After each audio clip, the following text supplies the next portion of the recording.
আপনারা চাদর পরেন না? শীতকালে রাসূল সাল্লাল্লাহু আলাইহি ওয়াসাল্লাম চাদর পরতেন।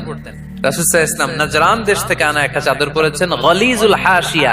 যেই চাদরের এই কর্নারের ডিজাইনটা ছিল খসখসে।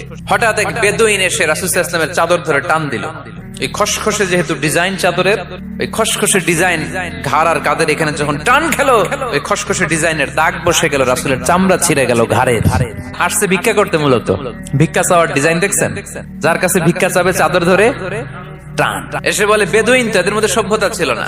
ইয়া মুহাম্মদ, ও মুহাম্মদ, মুরলি মিন মালিল্লাহ, ও মুহাম্মদ, আমার খাওয়ার মতো টাকা নাই, তুমি আদেশ করো বাইতুল মাল থেকে যেন আমারে কিছু টাকা দেয়।